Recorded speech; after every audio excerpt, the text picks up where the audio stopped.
Kita memiliki sepasang ginjal kanan dan kiri yang berdekatan dengan tulang-tulang pinggang, bentuknya seperti kacang merah dan panjangnya kurang dari 10 cm. Ginjal sendiri dalam bahasa Latin itu disebut dengan renal. Sehingga bagian-bagian dari ginjal itu banyak ada istilah renal, karena renal sendiri berarti ginjal. Renal atau ginjal manusia memiliki 3 bagian utama yang terdiri atas korteks di bagian paling luar, kemudian ada medula, dan ada pelvis renalis ini. Jadi bagian yang paling luar itu disebut dengan korteks. Kemudian ada piala-piala ginjal nih, karena bentuknya seperti piala, namanya medula. Dan ada rongga ginjal yang disebut dengan pelvis. Pada bagian korteks dan medula itu tersusun atas struktur yang terkecil disebut dengan nefron. Nefron lokasinya ada di bagian medula dan korteks. Di struktur terkecil namanya nefron. Berikut adalah struktur terkecil dari ginjal atau nefron. Dan yang saya gambar ini, nefron, hanya satu bagian. Kalau di ginjal itu ada berjuta-juta, bahkan bermiliar-miliar bentuk yang seperti yang saya gambar ini. Ini adalah satu bagian nefron yang utuh, satu buah nefron. Kita beri keterangannya. Bagian yang paling dalam ini disebut dengan glomerulus. Glomerulus dilindungi oleh kapsul pelindung yang disebut dengan kapsula Bowman, yang menemukan namanya William Bowman. Kapsula Bowman. Kalau dibayangkan seperti pangsit goreng, maka kulit pangsitnya itu adalah kapsula Bowman, sedangkan daging yang ada di dalam pangsit goreng itu adalah glomerulus. Kemudian glomerulus dan kapsula Bowman, ya, jadi glomerulus yang terbungkus oleh kapsula Bowman ini disebut dengan badan Malpighi. Jadi badan Malpighi-nya keseluruhannya ini. Nah, ini namanya badan Malpighi.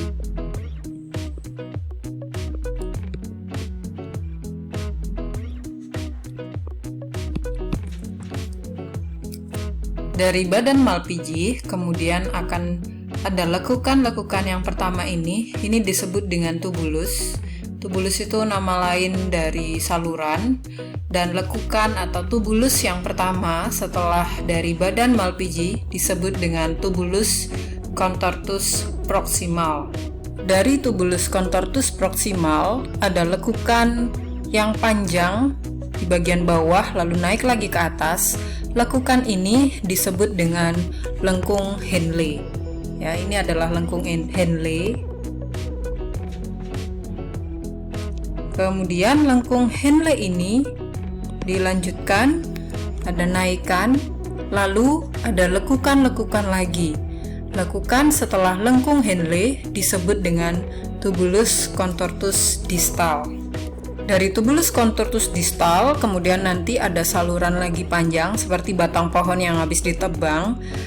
Saluran ini disebut dengan saluran pengumpul atau bahasa lainnya adalah tubulus collectivus. Tubulus collectivus nanti pada akhirnya akan terhubung dengan pelvis ginjal. Nah, jadi badan Malpighi terdiri atas kapsula Bowman dan glomerulus. Ini terdapat di bagian korteks, kemudian tubulus-tubulus yang ada di nefron ini ada di bagian medula. Sehingga nefron itu terletak di korteks dan medula. Pelvis renalis, rongga ginjal, tidak memiliki nefron. Sekali lagi yang saya gambarnya adalah satu bagian nefron. Lalu apa fungsi dari ginjal? Ginjal itu seperti saringan teh mesin penyaring yang ada di tubuh manusia. Jadi kalau kita mau bikin teh tapi ampasnya nyampur sama airnya terus kita minum kan tidak enak. Nah, itulah fungsinya ginjal. Ginjal terus yang disaring apa? Yang disaring adalah darah. Kenapa darah harus disaring? Kalau darah tidak disaring, darah membawa berbagai jenis zat yang tidak dibutuhkan lagi oleh tubuh dan beredar di tubuh kita, maka tubuh manusia akan mengalami keracunan. Jika mengalami keracunan, nyawa akan melayang. Jadi ginjal kita berfungsi sebagai organ penyaring dan yang disaring adalah darah. Oleh sebab itu, kita memiliki 2 alat penyaring yang fungsinya adalah menyaring darah. Nah, bagaimana proses penyaringan ini sehingga bisa menjadi salah satu organ yang bekerja pada sistem ekskresi, karena hasil saringannya ini harus dibuang karena dia sifatnya racun yang disebut dengan ekskret. Oleh sebab itu, ginjal adalah organ ekskresi manusia. Dan dari hasil penyaringan darah itu adalah hasilnya urin. Urin merupakan zat sisa yang harus dibuang, sehingga proses berlangsungnya penyaringan darah itu terjadi di struktur terkecil dari ginjal, yaitu nefron. Ini akan kita banyak bahas dan saya menyingkat sistem yang berlangsung di dalam ginjal itu dengan istilah vitra. Ya, kita mulai ya. Urutan proses yang berlangsung di dalam ginjal sehingga membentuk urin itu saya singkat dengan vitra, vit, R, dan A. Ini ya. Vitnya sendiri adalah filtrasi. Jangan lupa ini semua adalah urutan, tidak boleh terbolak-balik. R-nya adalah reabsorpsi dan A-nya adalah augmentasi.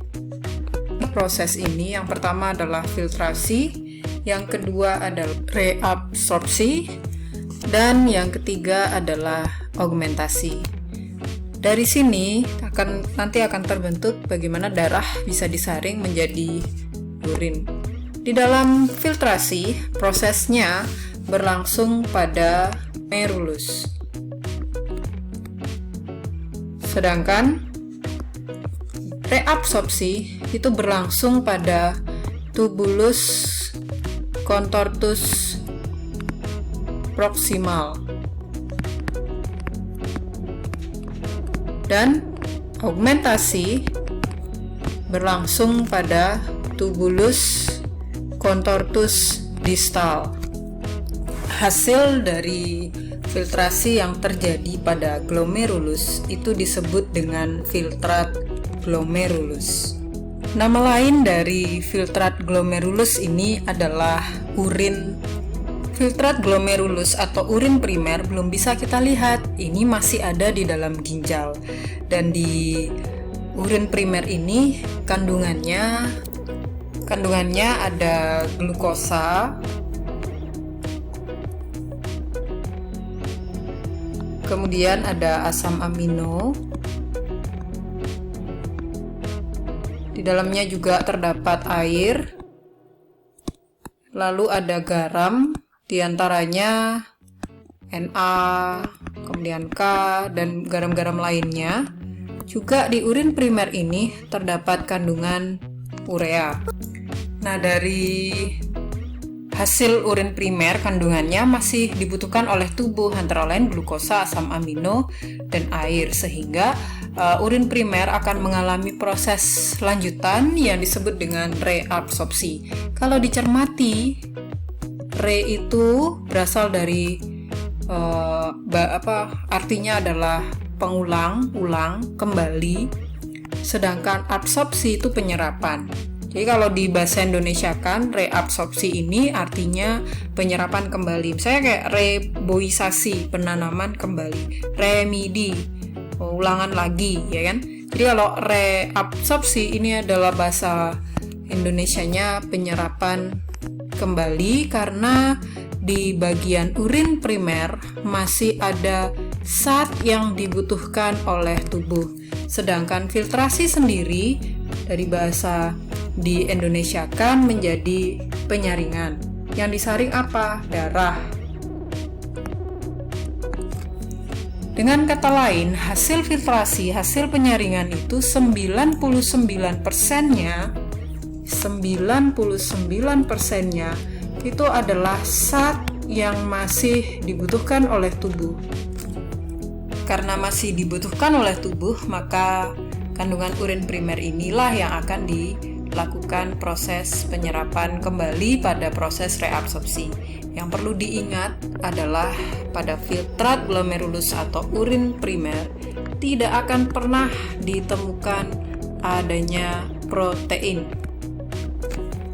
Jika misalnya pada urin primer ditemukan kandungan protein, maka yang sedang mengalami kerusakan itu adalah glomerulus. Dan jika itu terjadi, maka seseorang dikatakan mengalami penyakit. Penyakitnya disebut dengan albuminuria. Albuminuria itu adalah jika di dalam kandungan urin terdapat protein.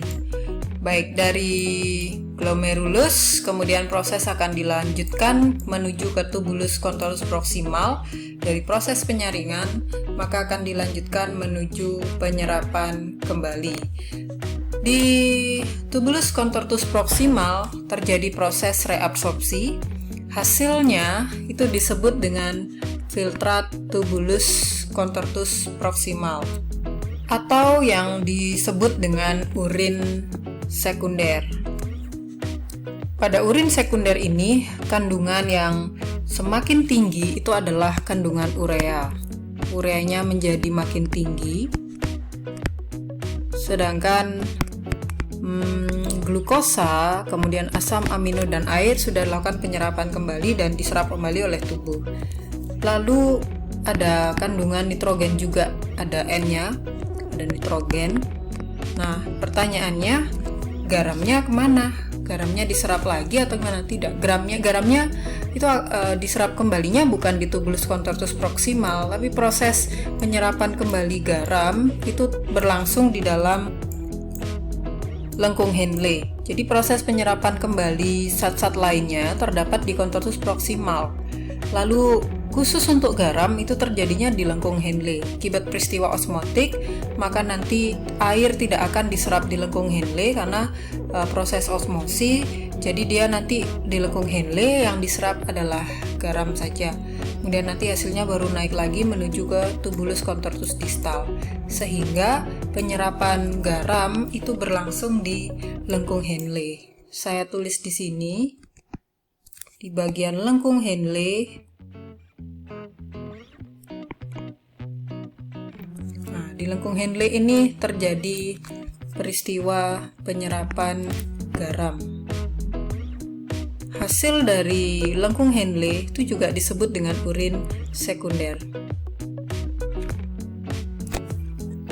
Proses kemudian dilanjutkan pada tubulus contortus distal, terjadi proses augmentasi. Augmentasi ini jika dibahasa Indonesiakan berarti penambahan zat.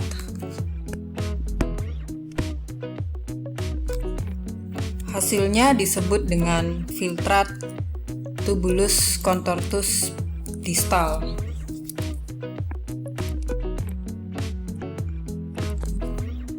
Atau yang disebut dengan urin sesungguhnya.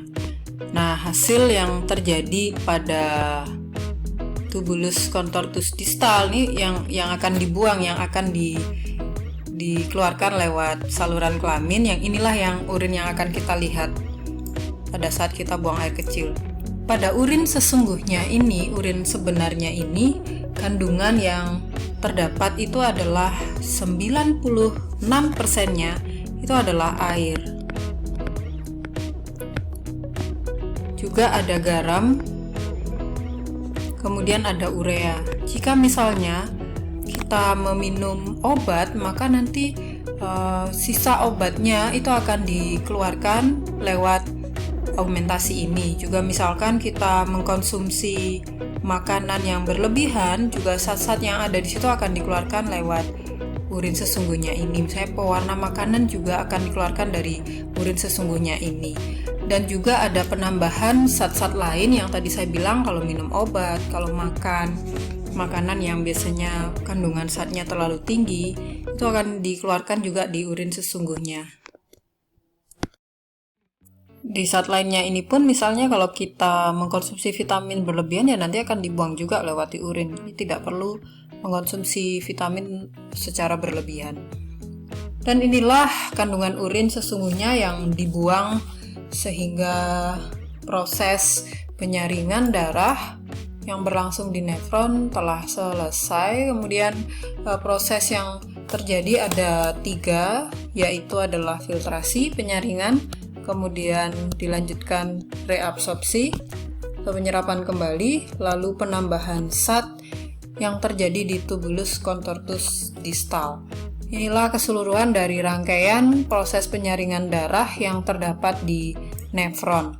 Nah, jika kita cermati, apabila ada kandungan glukosa yang masih terdapat di urin, itu kelainannya atau kerusakannya bukan terjadi di tubulus contortus distal. Ya, jawabannya adalah tubulus contortus proximal. Karena seharusnya glukosa itu diserap kembali di sini, sehingga kalau ditemukan adanya glukosa, maka yang mengalami kerusakan itu adalah tubulus contortus proximal. Nah, ini yang menyebabkan nanti di urin sesungguhnya pun glukosanya juga akan ada di situ, karena yang harusnya diserap. Nah, kenapa bisa muncul lagi ada glukosa yang awalnya harusnya diserap? Karena bisa kelebihan beban gula di dalam darah. Jadi saringannya tuh kelebihan ampas teh, sehingga lama-lama saringannya jebol, ampas tehnya pun larut juga, tembus di saringannya, sehingga tehnya juga ada ampas tehnya. Sehingga glukosa ini, jika ada, penyakitnya namanya diabetes mellitus. Itu terjadi karena ada kerusakan pada tubulus contortus proximal. Gitu ya. Jadi urin sesungguhnya itu adalah ekskret yang sudah harus dibuang, sehingga tidak lagi ada kandungan yang masih dibutuhkan oleh tubuh. Nah, darah itu kenapa sih kok bisa disaring di dalam nefron? Nah, itu karena ada pembuluh darah yang membawa darah. Pasti jawabannya gitu. Ya, jadi pembuluh darah yang terdapat di ginjal ini, ya ini saya panjangin sini. Nah, ini darah masuk sini nih. Darahnya sini nih. Ya, terus darah akan mengalami penyaringan di sini, ya kan? Penyaringan, filtrasi, kemudian nanti akan dibawa hasilnya. Nih, yang bawa adalah pembuluh darah ini. Nih ya, ini banyak, pembuluh darahnya banyak. Saya hanya gambar satu jalur gini. Ini pembuluh darahnya banyak sekali ya. Pembuluh darah yang membawa darah masuk ini namanya adalah arteri aferen. Sedangkan yang sudah mengalami penyaringan, nah ini namanya arteri eferen. Huruf A lebih dulu daripada huruf E. Sedangkan yang di bagian lengkung Henle sini ya. Nah, ini ada vena yang jalan di sini. Venanya nyabang-nyabang. Ada banyak sekali vena di sini. Ya, dia akan mengalami cabang-cabang dan kapilernya. Ini ada vena kemana-mana venanya. Sampai nanti akan berhubungan kapiler-kapilernya, sehingga jalan lagi. Ya, jadi ada arteri, ada vena yang bertugas dalam membawa darah itu.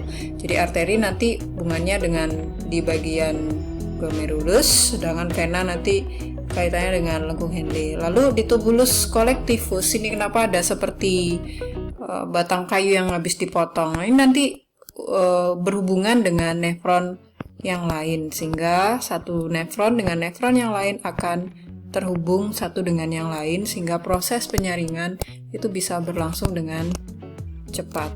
Lalu di bagian tubulus collectivus tadi hasil dari proses augmentasi menjadi urin sesungguhnya akan dibawa menuju ke tubulus collectivus, Kemudian di bagian tubulus colectivus akan dilanjutkan menuju ke pelvis renal atau pelvis ginjal.